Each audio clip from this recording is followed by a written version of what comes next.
JF Stretford Paddock, and this is a special video looking at Manchester United target Antony and why a deal to take him from Ajax to Old Trafford could make a lot of sense. Now, at the time of recording, Manchester United have been linked with Frenkie de Jong. That deal looks like it's going to happen. We've practically got the Tyrell Malacia deal over the line from Feyenoord. We've also been linked heavily with Lisandro Martinez. The next on the list appears to be Antony. There's also a link with Christian Eriksen as well, let's not forget. So you might be going, oh, why are you not mentioning him? We've got him by the time you're watching this. But no, Antony seems like a target. He seems like the only out-and-out attacking target we've been heavily linked with as well. Now, for those of you who don't know, and I'm sure there's not many of you, because if you're like me, you might not know much about a target before he's announced as a target, but once he is linked with Manchester United, you go and do a bit of research, you go and speak to people that have watched him, or you might just watch a lot of football and have seen Antony playing for Ajax, especially last season. Last couple of seasons, he's had decent spells, but especially last season, he's been there, I think, for 2 years, to be fair. So, you might not know loads about him, though. And what we do know is, though, he played under Erik Ten Hag, he's a very effective player, and he plays on the right-hand side of attack. And now that is a little bit of a problematic area for Manchester United. Now, we know that in the past, we've had Marcus Rashford's played there, Anthony Elanga's played there, Jadon Sancho's played there, Mason Greenwood's played there. Now, there is an issue with all those players playing in that position.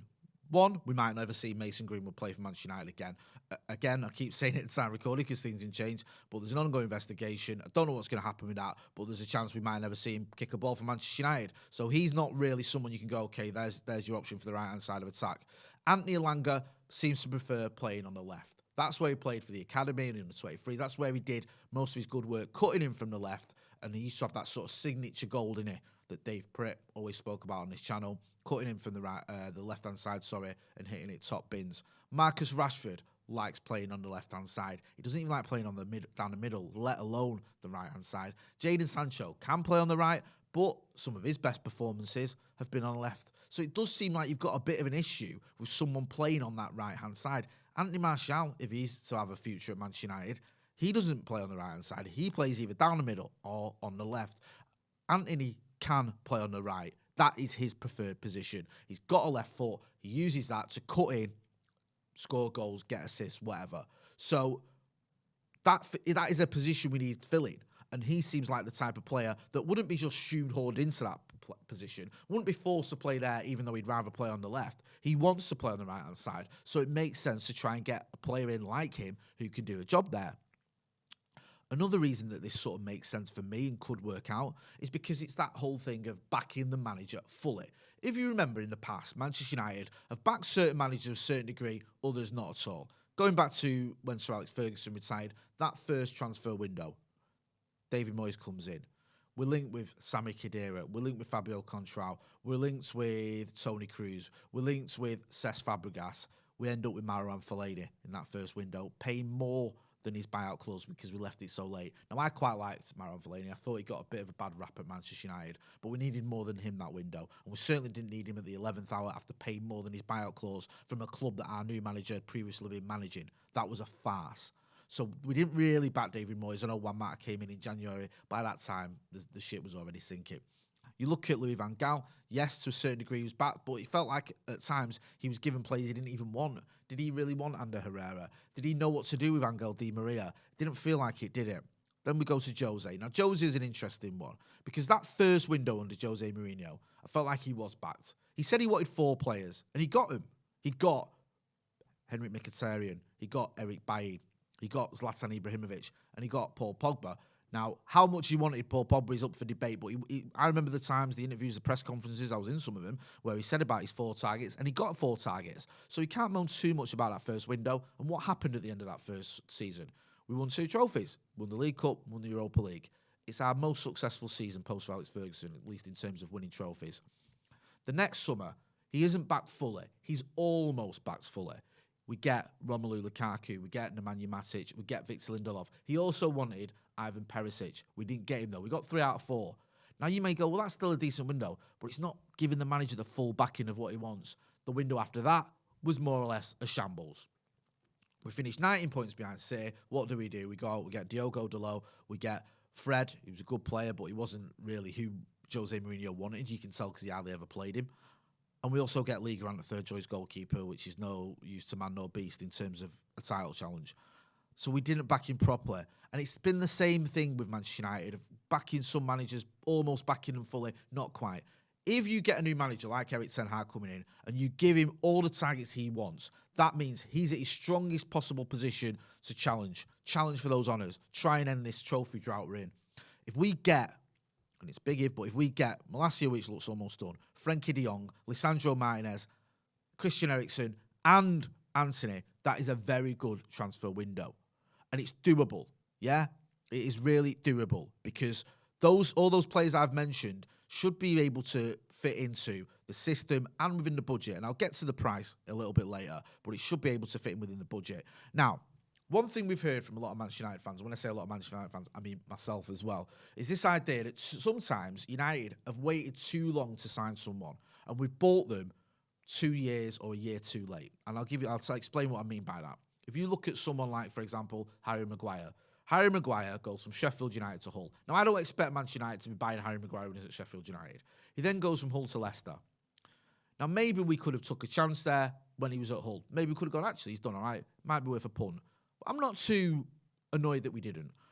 He then goes to Leicester, and we wait. Jose apparently wanted him one season for 60 million. No, we wait till the next season. Now he's 80-odd million, or 80 million plus 5 million add-ons. We waited until his value had increased. We didn't take that punt where we go, hang on, maybe we could get him now. Maybe we could get him a year before, or, he's a player who's on the verge of something good. Let's take a chance and save ourselves a bit of money. And if it doesn't work out, we can still get money, recoup some money. I'm not on about saving the Glazers' money. I've got no interest in that whatsoever. Couldn't care less. What I do care about is Manchester United being able to have the most amount of money we can for transfers. And unfortunately, we've got these owners who keep bleeding the club dry. But when they give us a budget, if we can work within those constraints, and when I say they give us a budget, it's our money, and spend money in the right way, because we've wasted a lot of money, then that would help. Now, we always look at clubs or fans look at teams like Leicester and go, they get bargains. They get the Yuri Tillmans or the N'Golo Kantés or the whoever, the Riyad Mahrezes. They get them, when they're pennies. Why can't we do that? Maybe we need to start doing that. Now, Antony isn't unknown. There's a good chance if we don't get him, he'll go somewhere else, and he could prove himself, a Premier League club or no disrespect to Ajax, who are a big club, but an even bigger club than Ajax. Maybe now is the time to get him. Maybe he is on the verge of something good, something big. He's had a productive season. I think in the Eredivisie, he got 8 goals. Sorry, was it? Yep, he got 8 goals and 4 assists. So it's all right. That's a decent return. The season before, I think he got 9 goals and 8 assists. Played more games, though. I think he played 32 games the season before. Last season, he played, I think it was 22. In total, I think at Ajax, he's had 79 games. 79 games, 42 goal involvements. So he's very productive. He's 22 years old. There's a good chance he's got another level to go to. Maybe he's going to go somewhere and explode. And then we wouldn't be able to get him. Then you might go, we should have got him then. Or if we are going to get him now, he's worth 100 million. That can happen. So why not take the punt now? We could get him done for, according to reports, around 40 to 50 million. Now, I know Ajax have come in and said they want 70 million quid for this kid. You can see it on the thumbnail behind me. Question mark, exclamation mark. 70 million, very steep. But do they, though? Is that what they're expecting for it, or is that just an opening salvo? Listen, if you want him, you've got to pay 70 million, because if you pay 70 million, then you'll get him. That's what we're expecting. However, do Ajax always sell players for that price? They have done. De Ligt went for around 70-odd million. Frenkie de Jong went for around 70-odd million. But other than that, most of their players don't. If you look at even some of their better players over the last few years, the likes of Hakim Ziyech and Donny van der Beek, they've gone for around 30-odd million. So there's no reason to believe that Ajax wouldn't part with Antony for around 40 to 50 million. I think that's doable. You've got to remember as well, we've got a good relationship with Ajax. Yes, Donny van der Beek wasn't looked after the way we promised to, but that deal was the quickest and most smoothest transfer we've done post Sir Alex Ferguson, because of this way we were able to work with the likes of Edwin van der Sar and get the deal done. We also know Ajax from the fact that Erik Ten Hag was the manager there. So perhaps as a way of getting this deal done for a reasonable price for both clubs, Ajax get, so let's say, for example, they get 44 million quid for him. They're happy. That's one of their record transfer fees. I think he'd be about 3rd or 4th on their list of biggest ever transfers, somewhere like that anyway. Manchester United get a very good player for a reasonable price. £44 million for Manchester United isn't extortionate. And that should be within our budget. If we look at who we're buying and who we're linked with this summer, Eriksen's on a free. Lisandro Martinez, I think, around 40 million. Frankie de Jong around 56 million with add-ons. Malacia around 12 million pounds, about 15 million euros. There's a room for manoeuvre there. I think you could do this deal. I think also as well, we're linked with a few outgoings for money. There was talk at the time of recording this, again I keep saying this because it might have happened by the time you're watching, of Andreas Pereira, for example, going to Fulham for around 11, 12 million quid. That could go towards the transfer budget. From what we're hearing is any player that's sold, the money from that will be reinvested in the squad. And it's about effing time, really, isn't it? Another reason why I'm quite positive about this transfer in terms of why I think it could be a good move for Manchester United is Erik ten Hag having this sort of chunk of players, this group of players that he knows and he knows well and know his system well. You've got Donny van der Beek, who played for him at Ajax. He knows him well. Frankie de Jong played for him at Ajax. He knows him well. He understands what he wants. If you get in another player in Antony, that could be 3 players. Even perhaps as well if Lisandro Martinez is there, that's maybe 4 players who know this manager, know the system, understand what's expected from him. And that can reverberate throughout the squad. You don't need to have played for this manager to play well for him. Sir Alex Ferguson came from Aberdeen. He didn't bring all of Aberdeen with him. And he's the most successful manager in the history of association football. You don't necessarily have to go and start pilfering players from your old club. A good manager can coach good players. They just can.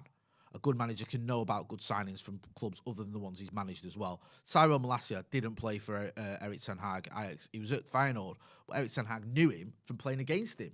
You've seen the video, haven't you, where he says to his assistant, make a note of him, good player.